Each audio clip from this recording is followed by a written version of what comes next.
Hello friends, welcome back to the show. I'm Rocky Outcrop. This is a Bitcoin technical analysis episode. Before we take a look at the charts or anything else, I want to give scam alert. I want to tell everybody, be careful. If you see this advert when you're watching the YouTube, any video at all, and it's just, and it's coming up here telling you stuff like, wow, there's a great Ethereum giveaway by Vitalik Buterin. That's all lies, okay? It's lies, it's a scam. Don't fall for it. So they're liars. And as well, I'm not a financial advisor. None of this financial advice. Always remember, that I could be lying. I could be lying. As the police go by outside. Okay, wonderful. So the price action is actually taking us towards the top side, and I thought that the only way to do it justice really was to take a look at the price action with some background music, some inspirational background music. Of course, great. This will make you feel good as we're looking at the price action together, and it's nice to have it playing away. So let's just take a look. Where did the prices go to? If we look over here on the right, we can see they've gone as high as 9,438, and they actually started down there at 9,157. That's a $300 near enough move towards the top side. Some of that volatility that's been long overdue. How does that change things? Where have we come from? Where are we going? Well, let's take a look at that now. So let's zoom on in actually. If we go down to the lower time frames, we'll get a better look at where we've come from. Right up towards the top end of the Bollinger Bands, and they squeeze back down here to be touching them. Will we continue to trace them towards the top side? Of course, maybe I like it better if I stretch that chart out a bit more. Will we or will we not? I wonder. Now, we've had a Fibonacci drawn in here in recent times. We were actually, just looking at this from the 1 hour type perspective here. And I drew a Fibonacci retracement, and that background music is well distracting to me, by the way. But at least it feels good, yeah. So, I drew a Fibonacci retracement here on the low time frames. As you can see, it comes in from this high up here on the 19th of July, and I took it all the way down to the low over here on the 20th of July, as we were assessing this potential move towards the top side, asking the question of where the prices could go if they trace beyond the 9,157,236 Fibonacci retracement point.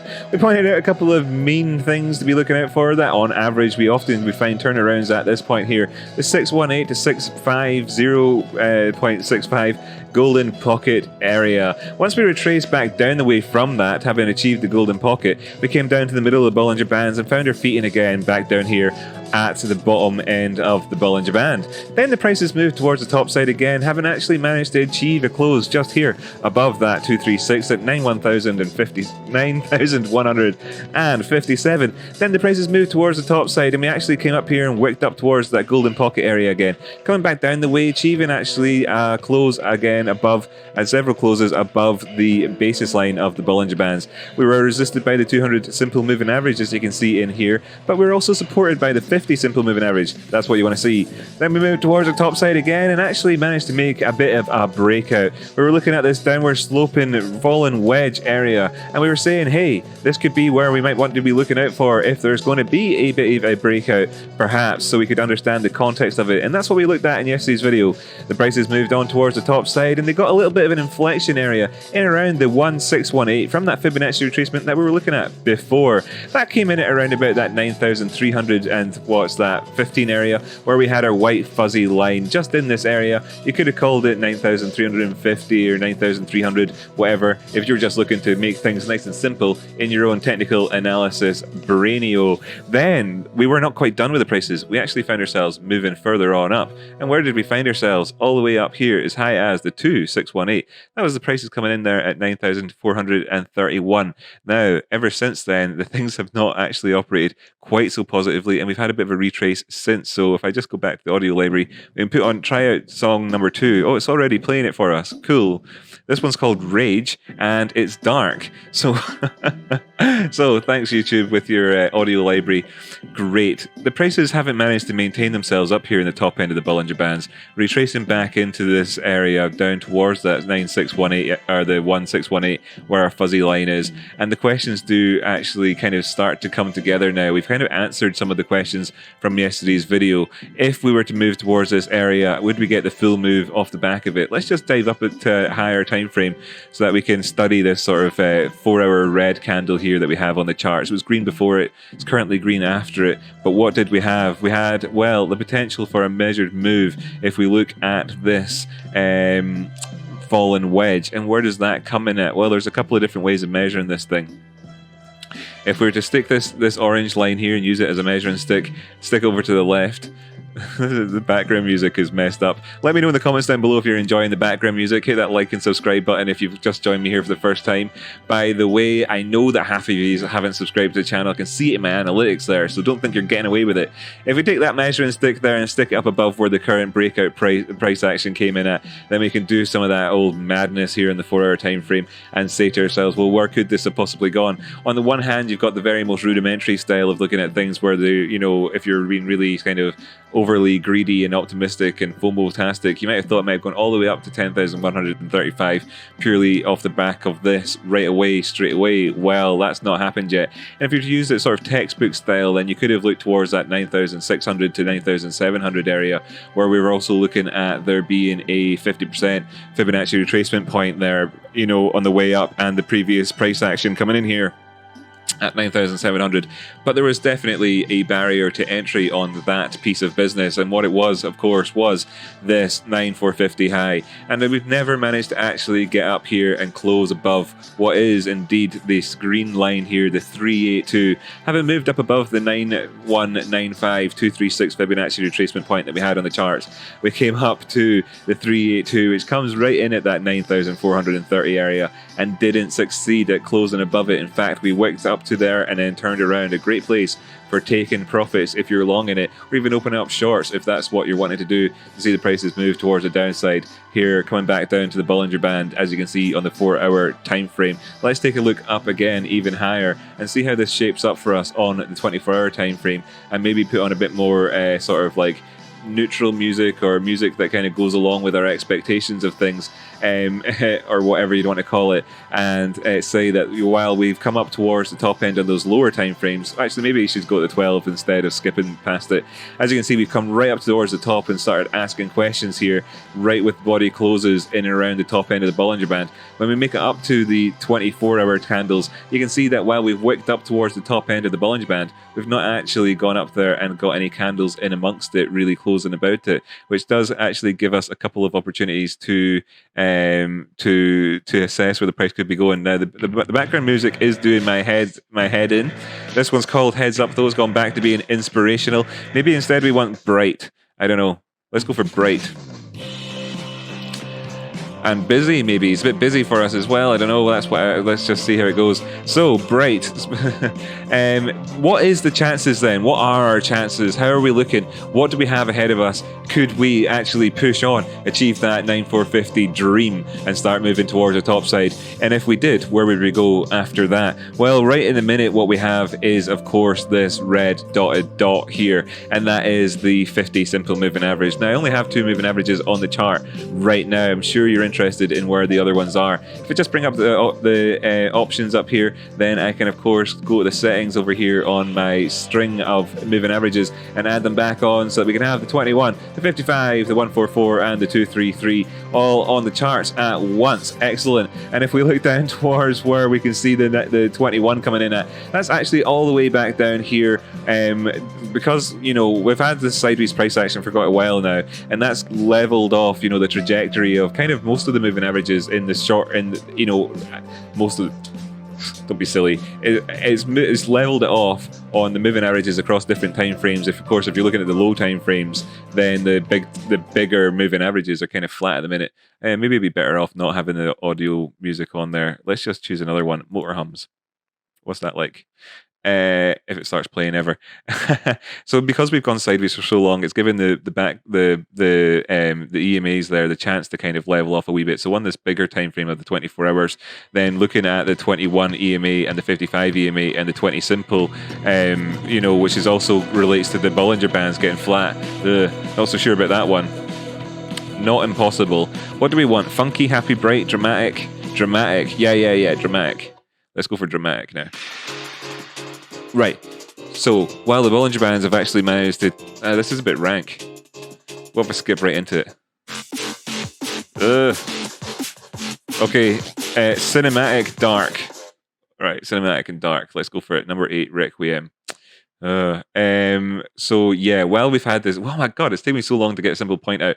While we've had this little period of sideways, this little period over the last couple of months, what's happened is the Bollinger Bands have got a bit tighter. Sure, what can you also expect at that time? Well, because this is just merely a function of the two standard deviations away from the 20 simple moving average, you can be pretty sure that things like the 21 EMA are also quite flat, and that leaves it in here at the 886 and 786 and all the rest of it, and down here. So if we were to retrace back down the way, and for instance, just come in here and touch the 21 EMA, that would start to look quite strongly like we've got a potential for just yet another higher low in here. Overall, in the daily price action, we'd want to see it stay at the very least above that 9250 area that we've been looking at. But this is quite good as it is overall. In fact, maybe I'm a bit generous there. We want to say that we want to see it staying at the least above the 236 over here on this Fibonacci retracement that we have drawn in from another time in the past when we talked about this fully. Don't need to go on about things in great detail.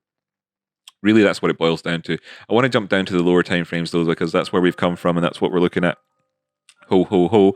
And what have we got on the go here? Well, we actually managed to come up as far as we have done so far without any bearish divergence on the go on this 4-hour time frame. If we look down towards the 1-hour time frame, then how are we doing on that front? And you can see then as well, this has still remained higher.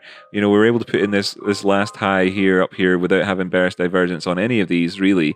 Yeah, you can maybe make an argument about the stochastics, but no, we haven't on any of these on this time frame here. What about the 12-hour in terms of divergence? Looking at this little section, just between these two highs here, and it's not there. And on the daily, then, well, the daily we can actually really kind of, we have to consider the trend. Maybe in fact it's a bit generous on the 12-hour even to say that we're in an upward trend, because we're not really. If we take it all into account, then this is your higher lows really, and this is just yet another one of them at the moment. In which case, looking between it, is it hidden? Is there hidden bearish divergence between these 2 points? Well, there's not, and there's not there, and there's not there. And oh yeah, I was going to change my oscillators up. I'll do that in an episode tomorrow. By the way, whoops, forgot about that. We had that conversation yesterday. If you're watching today, then hi, buddy. I had that conversation in the comments on yesterday's video about which different ones we'd use, and I was thinking I'd do a different one today, but I chose not to. That music was depressing. But yeah, we want more depressing stuff because we're talking about sad number 6 in my dreams, because we'll go on to the inspirational stuff later, I'm sure. But we want to talk about how this is the downward trend on the 12-hour time frame right now, and it's not been moving towards the top side. And if we look here at this 236 Fibonacci, we have come up above it, but if we see that the wick has come down to it, and if we actually close out, a 12-hour and the 24-hour time frames candles below this area, then we've not really done anything at all. The salvation here, while we're looking at this being a potential, just just a convergent downward pattern overall, as we look towards the lows here in the stochastics, as we look towards the lows and stuff. This low is actually lower, so this isn't lower anyways. We don't have their next low really quite yet coming in. If we do go on down to make one, then afterwards we are looking down to that 8,700 area and stuff like that, which is obviously quite a dramatic move away from where we've been in terms of relative to the recent price action, how little movements we've been getting on the daily basis. Undo that. So, we could just be looking at this and saying it's actually a lower high. And then if we fall down below the 236, then we're talking about we're going down below the 1618 over here as well, of course, and then moving back down and kind of retracing back all of the good stuff that we did. And that would just leave us looking like we've got bearishness on the go, like we have had since the 1st of June. You can see that on this 24-hour time frame as well. And you can see that we've only come up towards this area, so we would really need to be doing certain things. That was the most negative outcome, really, kind of looking at, we don't want to see the price go below 9,316 because otherwise it's sinking down. We needed to go above this area here for the 50 simple, and then we need to see it getting up above the 382 so that we can actually get two things at once. We've got this Fibonacci here with the 236 we've moved up above, but this has just been a profit-taking target so far. If we want it to be more than just a profit-taking target, we'll need to see the prices close above there, and then they'll have got a higher high on this, and we can start to say that finally, maybe we're doing something more than just living in the fake out territory, which we pointed out in yesterday's episode. Enough of that, because there's only so much time in the day, right? Let's get on to some inspirational stuff. Look, like and subscribe, okay? I'm not always so deliberately crazy. 270s was in fact a good buy-in, says somebody in the Discord. Talking about Tezos, we'll get around to talking about Tezos ourselves in a bit. But just as we're wrapping up today's episode, we have to think about how we've come so far in such a short period of time. Really, there's a lot more to go here, but we've done well so far. We've done the first box. We've checked the first box on our checklist to upward success. If we want to do this is like the follower or the leftovers. In fact, it's almost identical to the Leftovers TV show. Maybe that's why YouTube doesn't really want to play it. Quite like that music, though. I hope it puts it back on. If we can do these things, we'll have done several things all at once, right? Do we want to look up towards the weekly time frame? We've still got quite a ways to go before we get anywhere, worth talking about here in terms of moving up and towards the top end. I would still remember that 9555 is definitely an area where there'll be profit taken if we do actually make it past that 9450 area, and to be aware of it. If we're looking at over here at the CME chart, then we can remember that our previous highs are actually up there at 9850 instead of being down here. This is like the weekly chart, of course, the weekly CME chart, and that we've got the top end of this box coming in at our previous highs, this symmetrical triangle, and we are quite a ways way of the way into it, but it really depends on what time frame that you take to look at the price action to say, are we breaking out or not? This is the kind of the chat that I was having yesterday when I was looking at the Bollinger Bands over there on the daily price action and the weekly price action and the 12-hour price action, when I was making the point that, well, we are actually going to have some volatility come back into the market. Of course we are, because it's been a while since we've really had any at all, and we're going to get some, because it's a relative concept, volatility, really, isn't it, anyway? And what we're looking for, what might only just kind of lead to a repeat of before, if we go back down to the 12-hour time frame and we see that this is expanding out the way it was, this is the same effect that we had over here when we put in yet another lower high. So if we want to change things, we're going to have to change things to look beyond how we did this previously in that section there, just looking up here, and we can really look towards the 382 and indeed as well the 3618 as well thereafter, and as the next area perhaps goes up there, we've also got a 382 on the bigger Fibonacci retracement area. So, but do all those things and things are looking pretty darn rosy. Okay, so today's been a dramatic episode. I've tried to do it a bit of fun. Maybe this is the madness which exists purely in the mind of Rocky Outcrop, but there must have been some value in there along with a little bit of entertainment, providing you can actually hear me talking over the background music. Pretty sure you can. I kind of tested it a little bit beforehand to see if I'd be audible. Maybe I've got away without actually saying anything. What can I say? We've come up a wee bit. We've done this before. We've been down this road before. People are obviously out there talking about how there's going to be humongous moves, and of course they will be. There could be. There always are in Bitcoin at some point in the not too distant future. At any given time, another humongous move coming up. That's what we're used to. That's why we trade crypto. But just bear in mind that along the way, there's definitely various areas to be taking a look at. In yesterday's video, we covered quite clearly where the fake out zone is, and we're still more or less living amongst that. And there's different stages along the way towards the top side, and that we could look at as well for just kind of make an assessment of how things are getting along the way, so you know what's going on. And if we do turn around at some point, well, then it won't be too much of a surprise to you. I think like those are some things that we could look at to give us some indications, or where that could happen. Of course, the 1 hour frame and stuff like that looks pretty good at the minute, but that doesn't necessarily mean anything in the grand scheme of things. As you can see, we've been down this road before, like I was trying to say.